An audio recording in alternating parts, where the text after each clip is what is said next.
John Davison Rockefeller est aujourd'hui connu comme le premier milliardaire américain à s'être enrichi principalement grâce à ses investissements dans l'industrie pétrolière. Il a grandi dans un foyer modeste et a commencé sa carrière dans les affaires en tant que comptable à l'âge de 16 ans. L'une de ses premières ambitions était de gagner au moins $100 000 durant le cours de sa vie et de vivre pendant au moins un siècle. Il est mort à l'âge de 97 ans, mais il a largement dépassé la barre de $100 000 de revenus. À sa mort en 1937, sa fortune était estimée à 1,4 milliard de dollars, ce qui équivaut à 329 milliards de dollars aujourd'hui. Je tiens à vous rappeler que l'homme le plus riche de notre époque est Elon Musk selon Forbes et il possède une fortune d'environ 248 milliards de dollars. Rockefeller donne quelques leçons qui pourraient être utiles à tous ceux qui souhaitent devenir riches et réussir dans la vie. Dans cette vidéo, je vais partager avec vous 7 des conseils les plus inspirants de John D. Rockefeller.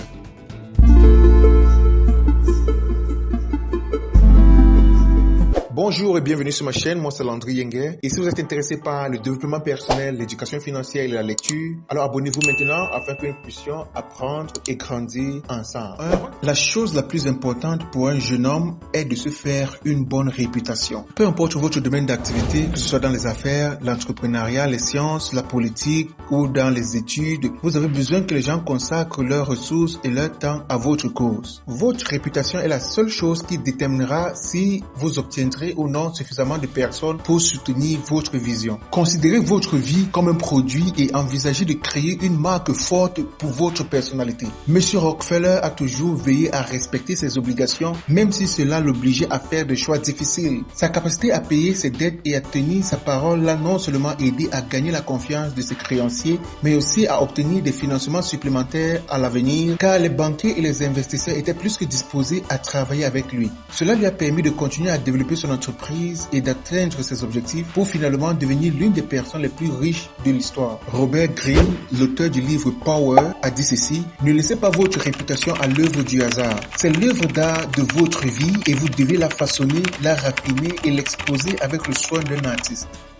Numéro 2, si votre seul objectif est de devenir riche, vous n'y parviendrez jamais. Les gens les plus riches de notre temps n'ont jamais cherché à être riches. Elon Musk, par exemple, n'a jamais cherché à devenir l'homme le plus riche. Mark Zuckerberg n'a pas cherché à devenir milliardaire dès le départ. Ces hommes aimaient simplement être créatifs et résoudre les problèmes de l'humanité grâce à leur créativité. Par exemple, Jeff Bezos n'a jamais envisagé de devenir milliardaire, mais tout ce qu'il avait comme désir était de faciliter la lecture pour les hommes et faciliter leur accès aux livres. Je tiens à préciser que le désir d'argent n'est pas un péché, mais il doit être maîtrisé par l'amour de la création. Vous devez avoir un fort désir de changer les choses, de créer et d'innover pour embellir la vie des hommes. La mission de rendre le monde meilleur est l'assurance du succès. Si vous n'êtes pas prêt à aider un grand nombre de personnes d'une manière ou d'une autre, personne ne sera prêt à vous aider, ni à vous payer ou à vous suivre et vous ne pouvez pas réussir avec cette mentalité.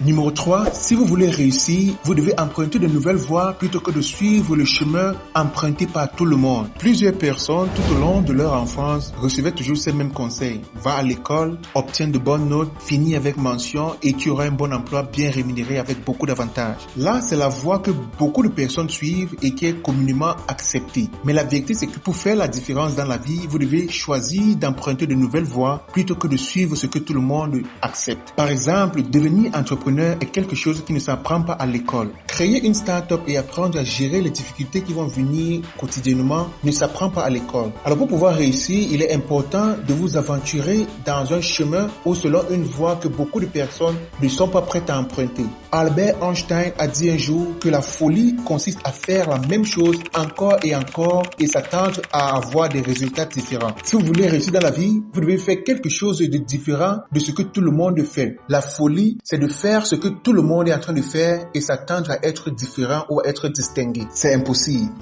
Numéro 4, avoir un objectif précis est l'une des principales conditions de réussite dans la vie. La plupart des gens qui parviennent à atteindre des résultats extraordinaires sont connus comme des personnes qui poursuivent un seul objectif dans la vie. Pour pouvoir réussir, il faut être prêt à suivre un objectif précis pendant au moins 5 ans, 10 ans, 15 ans. Si vous êtes le genre de personne qui se laisse facilement distraire par le succès des autres, il vous sera très difficile de vous concentrer. Essayer de faire tout ce qui marche ne peut que vous plonger dans la confusion. Au lieu d'essayer de poursuivre plusieurs des objectifs différents au même moment, choisissez-en un, concentrez-vous sur ce chemin, donnez-vous à fond pour en tirer le meilleur de cette aventure. Alors, si vous pensez que vous allez réussir en étant entrepreneur ou en créant votre start-up, donnez-vous à fond sur cela et rassurez-vous de mettre tout ce qui est nécessaire pour réussir. Si pour vous, la réussite va consister à aller à l'étranger et travailler dur pour pouvoir revenir au pays et investir, faites-le et donnez-vous à fond. Si votre objectif est de devenir meilleur dans votre entreprise ou dans votre lieu de travail, donnez-vous à fond et rassurez-vous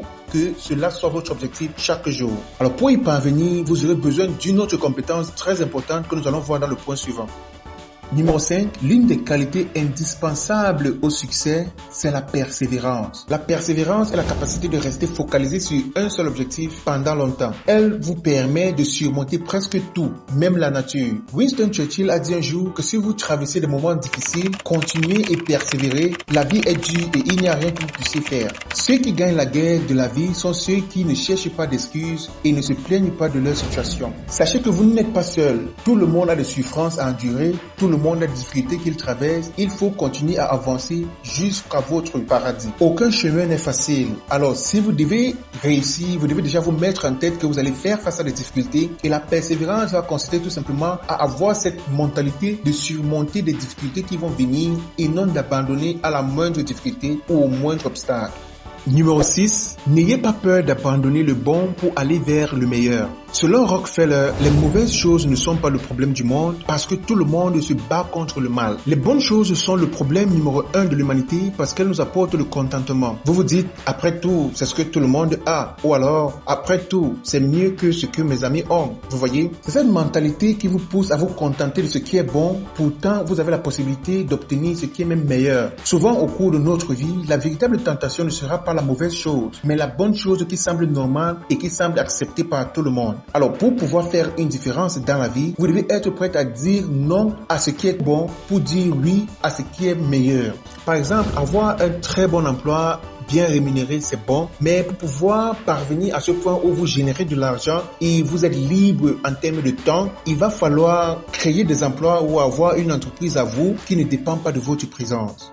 Septième conseil de John D. Rockefeller est ceci: je préfère gagner 1% des efforts de 100 personnes plutôt que de gagner 100% de mes propres efforts. Robert Kiyosaki, l'auteur du livre Père riche, Père pauvre, dont j'ai résumé il y a de cela quelques jours, le lien va s'afficher ici.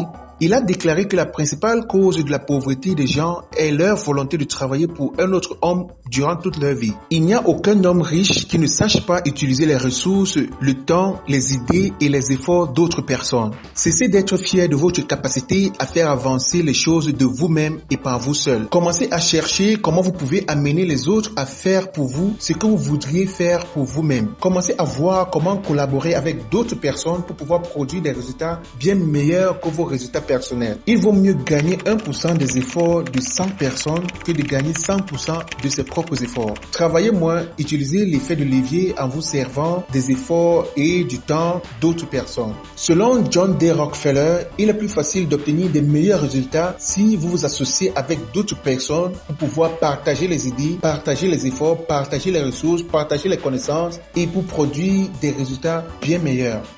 En conclusion, que vous empruntiez de l'argent ou que vous travaillez à la création de votre entreprise, il est important d'être responsable, fiable et digne de confiance afin de gagner la confiance des autres et d'obtenir les ressources dont vous avez besoin pour atteindre vos objectifs. Alors cependant, il est important de se rappeler que la situation financière de chaque individu est unique et ce qui a fonctionné pour Rockefeller ne peut pas fonctionner pour tout le monde. Voici donc 7 conseils tirés de la vie du premier milliardaire américain. Merci d'avoir regardé cette vidéo, j'espère que vous avez aimé et si vous avez appris quelque chose, n'hésitez pas à vous abonner maintenant. Cliquez aussi sur la cloche de notification et donnez un pouce bleu à cette vidéo afin de permettre qu'elle soit visible à d'autres personnes. Avant de vous laisser partir, j'ai réservé une vidéo spéciale qui parle d'une habitude commune chez tous les milliardaires de notre temps. Alors je vous invite à cliquer sur le lien qui va s'afficher ici. On se retrouve à la prochaine vidéo. À plus.